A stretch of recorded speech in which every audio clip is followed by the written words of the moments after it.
Assalamualaikum warahmatullahi wabarakatuh. Bertemu lagi di channelnya Pak Iris yang akan membagikan materi IPS dengan judul Ekonomi Maritim dan Agrikultur di Indonesia. Sebelum dibahas, jika berkenan silakan like, subscribe, dan di-share. Mudah-mudahan manfaatnya lebih banyak, amin. Tetap semangat, rajin belajarnya juga. Mudah-mudahan sukses di kemudian hari, amin. Mari kita akan bahas apa itu dan bagaimana dan apa hambatan ekonomi maritim dan agrikultur di Indonesia.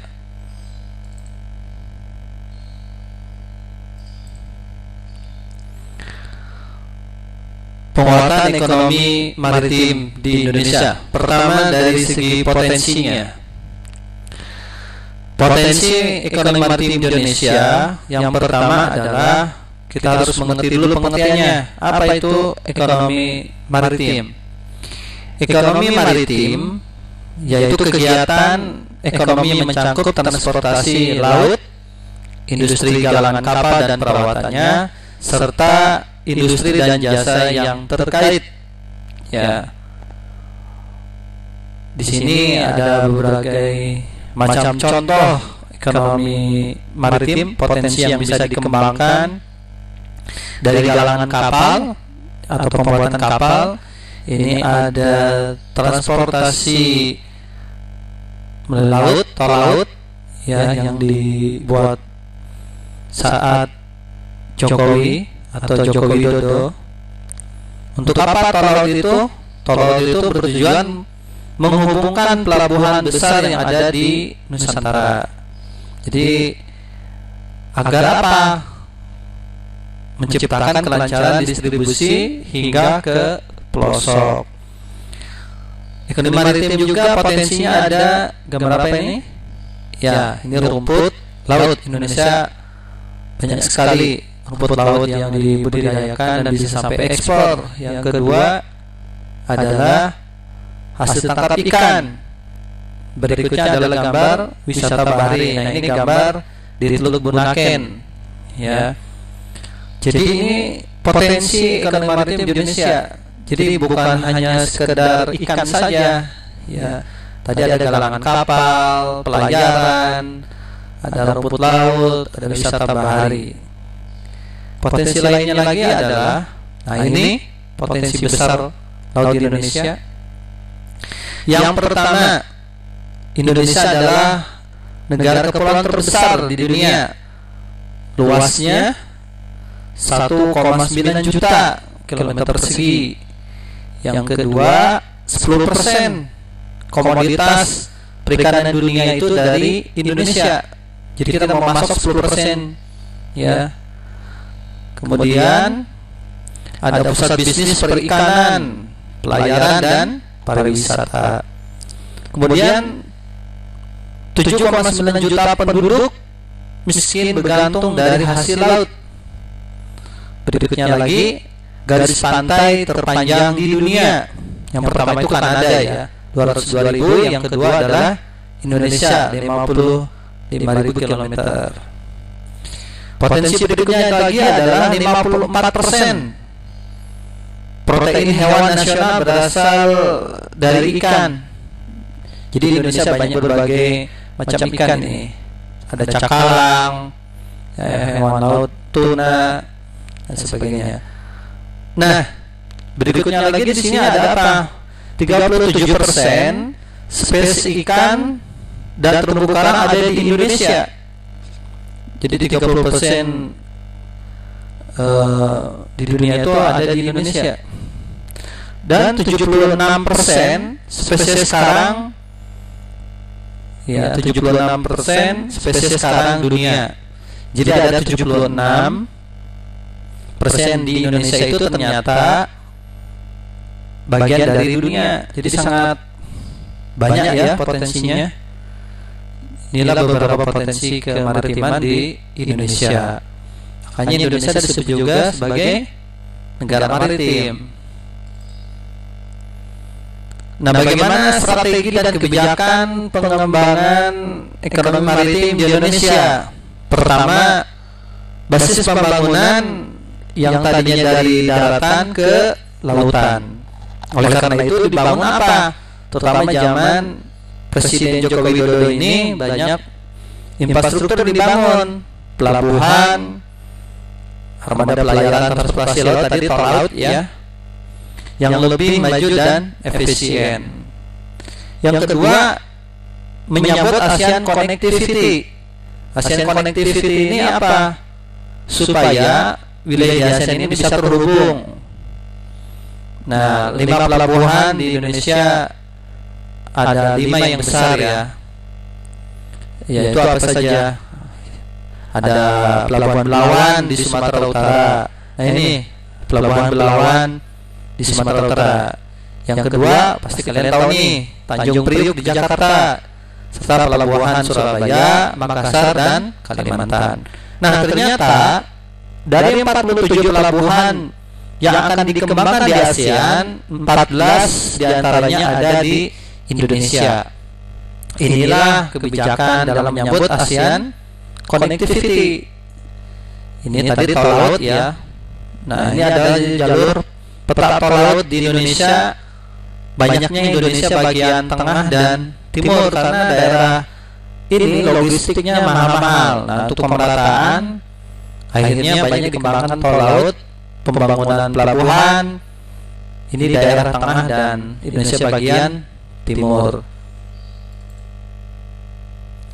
Nah, ini strategi lainnya menurut Peraturan Presiden nomor 16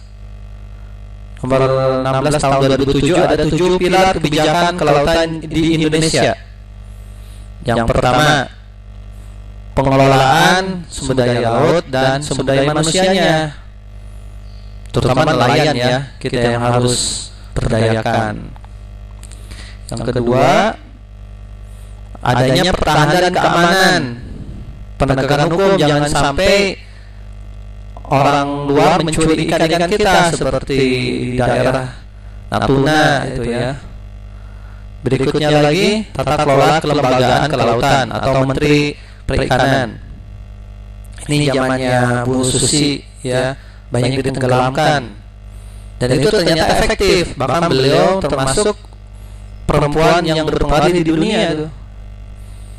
Dan alhamdulillah jarang pencurian lagi, ada efek sampingnya itu. Berikutnya, ekonomi, infrastruktur dan peningkatan kesejahteraan. Ini tadi terutama infrastruktur dulu ya. Membangun pelabuhan.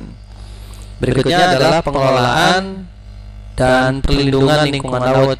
Ya tadi jangan sampai dibom ya, atau memakai racun dan sebagainya. Berikutnya lagi adalah budaya bahari. Budaya bahari itu wisata ya. Tadi ada Tubunaken, Raja Ampat ya, banyak di Indonesia yang bisa menjadi pariwisata bahari atau kelautan. Dan terakhir ada diplomasi maritim. Diplomasi maritim ini adalah harus jelas batas wilayah perairan, jangan sampai jadi sengketa. Kalaupun ada sengketa ya jangan langsung perang, jangan rugi perang itu ya. Diplomasi maritim saja. Dan alhamdulillah Indonesia terbukti zamannya Menteri Insinyur Juanda kita bisa lebih luas lagi ya wilayah kelautan kita. Berikutnya adalah penguatan agrikultur di Indonesia. Potensi agrikultur di Indonesia. Apa itu ekonomi agrikultur? Yaitu upaya atau proses peningkatan ekonomi dengan memberdayakan sektor pertanian. Nah, di sektor pertanian ini menghasilkan apa? Bahan pangan, bahan baku industri, sumber energi. Seperti apa? Budidaya tanaman, bercocok tanam, atau pembesaran hewan ternak. Bahkan pemanfaatan mikroorganisme dan bioenzim seperti pembuatan keju dan tempe. Potensi berikutnya lagi adalah ternyata sektor pertanian menyerap 35,9% angkatan kerja di Indonesia dan menyumbang 14,17% pendapatan nasional Indonesia. Ini BPS 2012. Kalau yang tahun 2020 itu sama, hampir 36% ya. Tanah yang subur dan luas. Nah, perhatikan nih, tanah yang luas ini kalau lihat dari grafik memang terjadi naik turun ini ya. Kalau turun biasanya alih fungsi lahan. Kalau naik biasanya pembukaan lahan baru. Yang tahun 2019 saja 7,46 juta hektar ya. Oke, ini ada gambar lain. Ini contoh adalah hortikultura. Apa itu hortikultura? Tanaman yang di kebun. Apa saja? Sayuran, bagus, buah-buahan, bunga, dan obat-obatan. Berikut lagi ini ada gambar ya pertanian, yaitu petani padi ya. Dan ini terakhir ada peternakan hewan sapi ya, ada kambing dan sebagainya. Ini ada ternak apa ini ya, ayam ya. Jadi agrikultur ini potensinya luar biasa banyak ya. Untuk berikutnya, apa hambatan pengembangan agrikultur di Indonesia? Pertama, hambatannya adalah skala usaha pertanian relatif kecil, modal terbatas. Yang ketiga, teknologi masih sederhana. Yang keempat, sangat dipengaruhi musim. Nah, musim apa? Indonesia ada dua ya, kemarau dan hujan. Yang kelima, pada umumnya masih tenaga kerja keluarga. Yang keenam, akses kredit, teknologi, dan pasar rendah. Yang ketujuh, hasil pertanian ternyata banyak dikuasai oleh pedagang dan merugikan petani tadi. Kalau terlalu banyak impor, ya petani rugi ya. Yang kedelapan, alih fungsi lahan pertanian menjadi non pertanian. Ini seperti di gambar, jadi permukiman. Yang kesembilan, kurangnya penyediaan benih yang bermutu. Ini hambatannya. Strategi pengembangan agrikultur bagaimana? Satu, menerapkan sistem eco farming. Eco farming itu apa?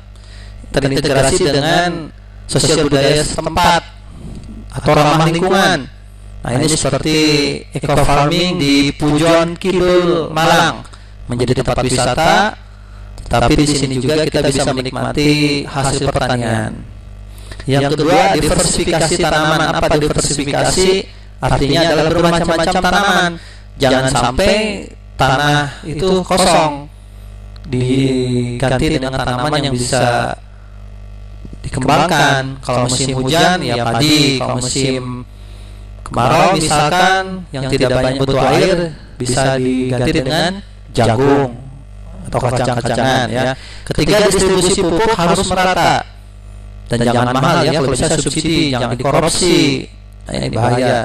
Keempat, perbaikan irigasi air. Nah, ini selain irigasi adalah membuat bendungan. Ini bendungan Nifah di Sampang, Madura. Untuk apa bendungan? Mengontrol air supaya terkontrol, jangan sampai terlalu debit air kebanyakan jadi banjir. Nanti disalurkan ke irigasi yang lebih kecil-kecil.